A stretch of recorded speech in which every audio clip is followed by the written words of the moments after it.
As the culture war continues and large corporations are hell-bent on destroying everything everyone has loved for decades for some strange reason that can only be explained in the now reviled conspiracy theories. As we get closer to the downfall of Western society and stand on the brink of a worldwide totalitarian regime, we can only do one thing: watch movies and hope it goes away. 'Cause let's face it, I can't say the stuff you actually have to do on here to avoid that. Right?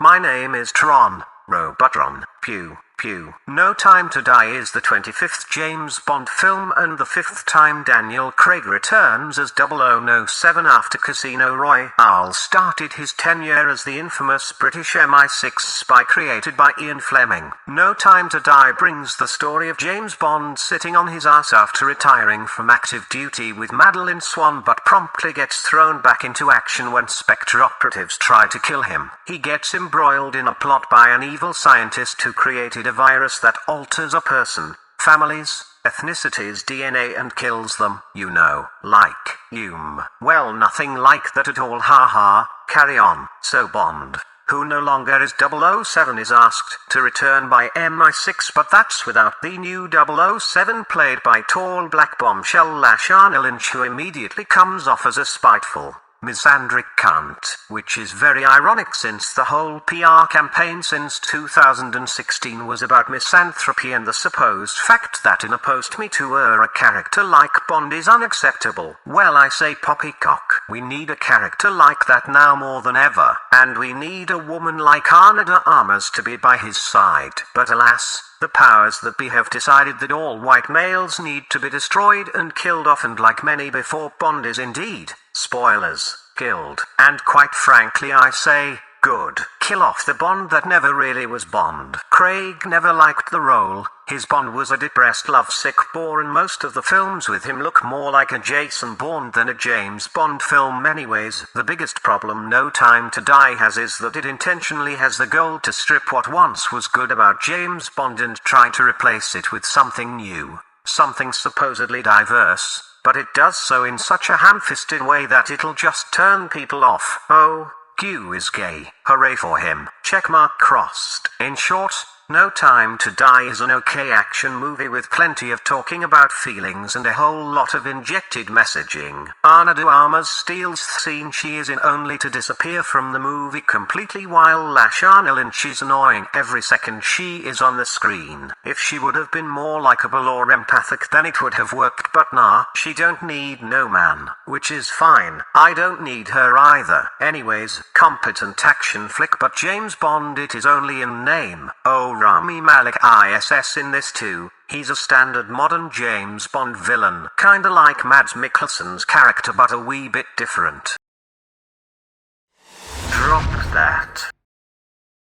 Last Night in Soho is a novel movie about a girl, played by the charismatic Thomasin McKenzie, who starts her studies as a fashion designer in London. She's a girl haunted by the past, going from a sheltered and nurturing rural environment to the big city where people are at each other's throats. As student life clashes with her own lifestyle, she finds a place that is more appropriate for her and gets swept up by lifelike dreams she has at night. Dream and reality eventually overlap as it's made clear that something strange is going on and that her visions of a radiant woman in the 60s are actually visions of the past. Last Night in Soho starts off as a Nazi movie that can go anywhere and weirdly twists into a crime movie, after which it contorts into a horror film. The main character's eluded mental state makes you guess almost up to the end whether it is all imagined or not. It's beautifully shown with some very impressive dream scenes, and Thomasin McKenzie steals the show despite playing and acting like an extremely timid little girl. Matt Smith and Anya Taylor-Joy, who also have prominent roles, are a nice addition, but McKenzie is where it's at. Last Night at Soho is an enjoyable movie as long as you can look past its faults and plot holes. You know, those things I often don't see cause I don't care enough unless it's glaring. The way the movie turns into something else at the end is quite jarring, and it still makes me feel like I've been tricked, but overall it was a very enjoyable trick. Go watch it if you like ghosts, fashion, mystery and the clash of time and cultures. Check that. FP1 Doesn't Answer is a 1933 science fiction movie about the usage and construction of a large air carrier platform in the middle of the Atlantic Ocean that would aid intercontinental flights, allowing the airplanes of that era to make a quick stop on FP1 to refuel before reaching its destination. Unfortunately, there's a saboteur in their midst, and a die-hard flight veteran takes it upon himself to save the day. Oh, and there's a love triangle cause that needs to be in there, of course. FP1 Antwortet Night is a very novel movie from the era that was recorded in both original German and English to appeal to a larger audience. This kinda worked, but FP1 was mainly critiqued due to the English acting done by its cast. Personally, I didn't mind the German version that I saw, and despite being a product of its time, it's great to see a science fiction movie from that era where there's a little bit more modern look at the future than the flying cars and spaceships kind of variant. To actually have a base on top of an ocean is quite frankly something that hasn't been mentioned a lot in the past decades, I think, and it just sounds so goddamn cool. Much like space elevators and subterranean bases. Overall, FP1 is an interesting movie for the time period it's in, solely based on its premise. The love story is mundane and forgettable regardless of progressing the plot, and the filmography is similar to many films of that era, so due to these things. Check that. The Foundation is a new science fiction series on Apple TV. Fuck you Tim Cook, fuck you Apple. That is based on the novels by Isaac Asimov of the same name. Before I start this little recommendation, let me preface this that I have not read the books, but after reading articles, comments and reviews of this, it's safe to say that Foundation the series has little to nothing to do with the actual series of books by one of the most prolific and famous science fiction writers of the last century. The Foundation is a century-spanning story of an empire and the decline of said empire as it is prophesied by a mathematical genius played by Jared Harris. We follow his prediction and the effect it has on the three ruling emperors that are three clones of several ages called Brother Dawn, a teenager, Brother Day, the ruling adult played by Lee Pace, and Brother Dusk, an elderly more wiser person. These three rule absolutely over a universe where humanity spread across the stars and Earth is a long forgotten myth. Some very spectacular stuff that happens and ushers in the decline of the empire, and the rats start scurrying. Oh, and there's also a weird kind of obelisk thing that deflects people, a little girl who is a math genius, another girl that I thought was the little girl grown up but isn't, and other nifty stuff you would expect. As you can tell, it's almost impossible to sum up the Foundation in such a short time. Even the 10-episode span of the series doesn't have time to explain and show us everything, but the more episodes you see, the better view you get of the sheer amount of scale the story and symbolism is talking about. Does the show succeed in showing the viewer all this potential? Yes, but not fast enough, and I fear a lot of people will drop off due to too many scenes with yet another girl who is the key to everything and the other woman who is key to everything and her glowing diamond thingy that makes people have nosebleeds and faint. Every single scene with Lee Pace and Jared Harris, however, is delightful. The idea of a triumvirate of clones that have been ruling together for centuries is amazing. What happens with the thing that starts everything is quite shocking if you place yourself in the shoes of a person living in that era. The concept of centuries-old androids, predictions based on mathematics versus interstellar religions, power, corruption, a society so large that the concept of humanity is again reverted to humans from planet X versus humans from planet Y, class struggles, the Empire versus the Rebellion, the works. It's all in there and it's a lot, but especially the first few episodes, we're merely focusing on the girls who are the key to everything, and that a broken bar, my friends, a broken bar is too narrow. I hope the Foundation gets a couple more seasons that are preferably not woke. We all remember the debacle that was season 2 of Altered Carbon, where the whole world building was utterly destroyed by woke writing and feminist propaganda. Anyways, go watch the Foundation. You won't be sorry. Check that. Days of Glory is a French World War II movie that sheds some light on all the northern African soldiers that joined the French army to fight against the Axis in Africa and Europe. We are shown how they are treated as second-rate citizens, or should I say soldiers, by their French overlord officers. We follow several types of northern Africans as they become a band of brothers and go from beginning soldiers dying left and right in Africa to the strange lands of France where nothing is familiar, except the love of a woman. Of course that's similar everywhere. Days of Glory is a competent yet slightly cliché copyright World War II movie with enough heart to match other war movies. It's fairly paint by numbers, but it does so effectively and has something unique going for it, shedding some light on a lesser-known part of history. The one thing that cannot be forgotten about this movie is the fact that the French government for many decades have refused to pay out the pensions of these brave men that fought for a country that wasn't their own and helped save it,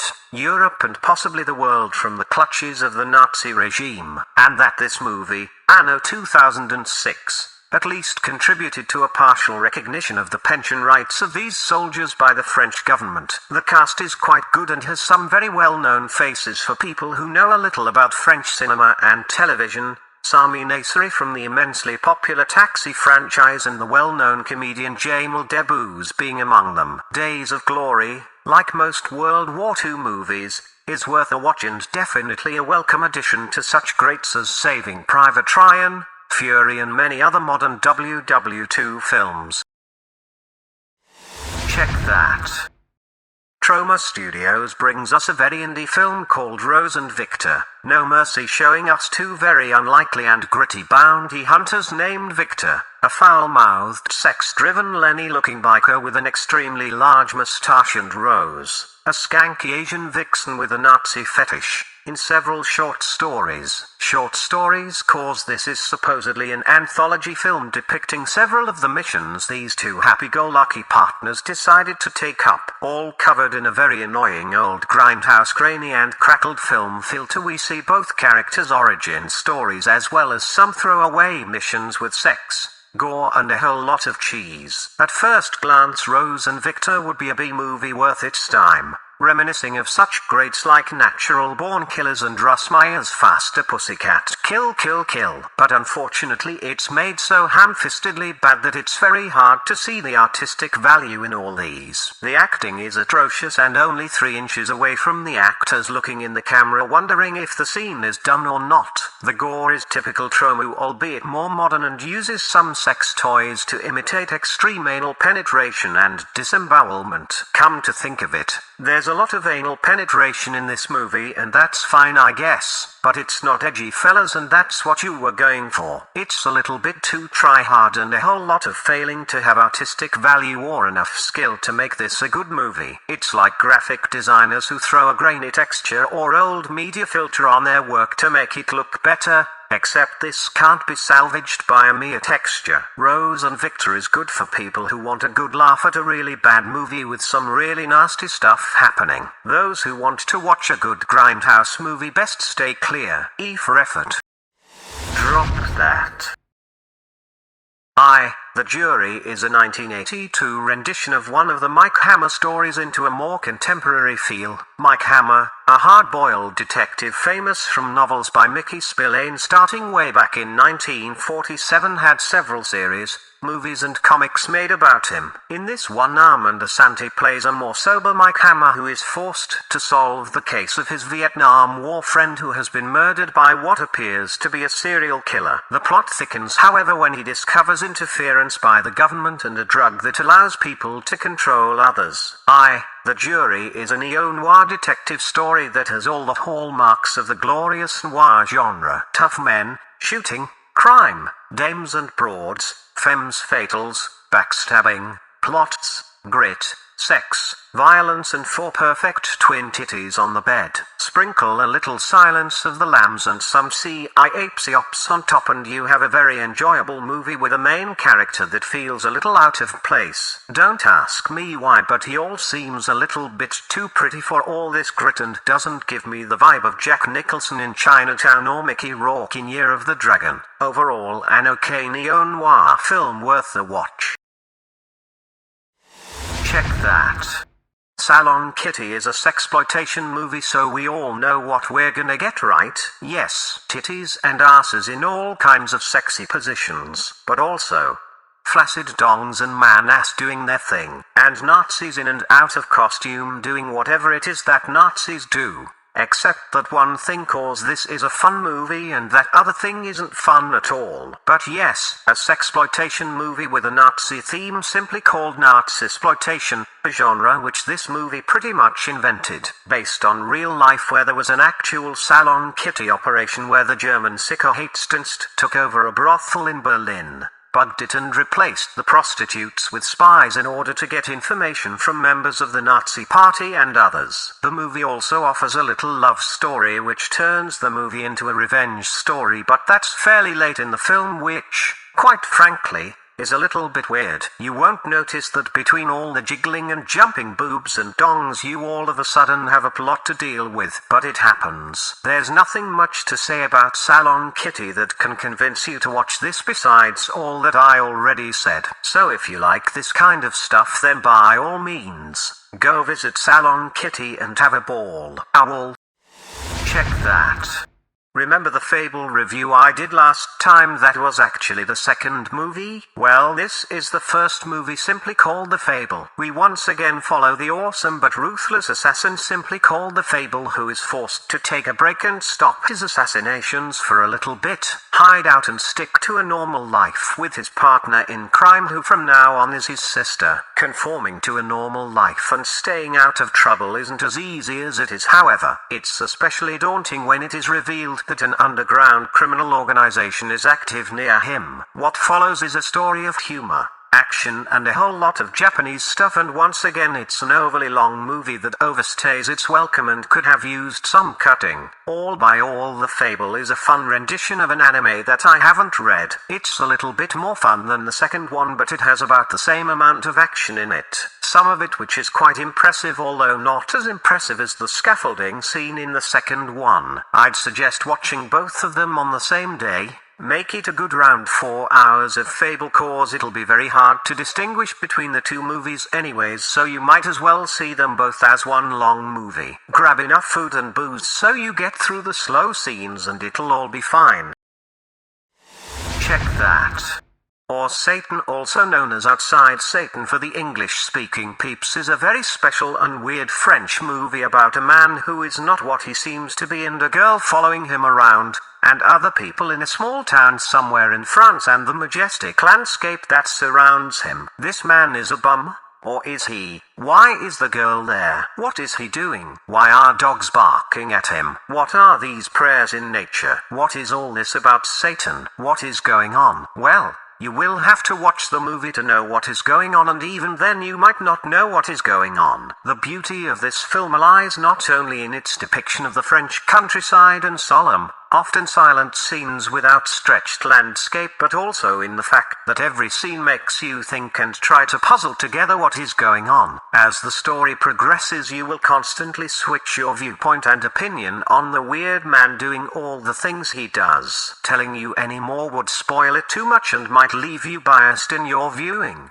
Although that in itself might be an interesting experiment, but seeing few people ever comment it would, in this manner, be a pointless one. Outside Satan is an arty movie with a lot of content despite having not a lot of dialogue. It's deliberately slow at times, but stick with it cause the ending will make it all worthwhile.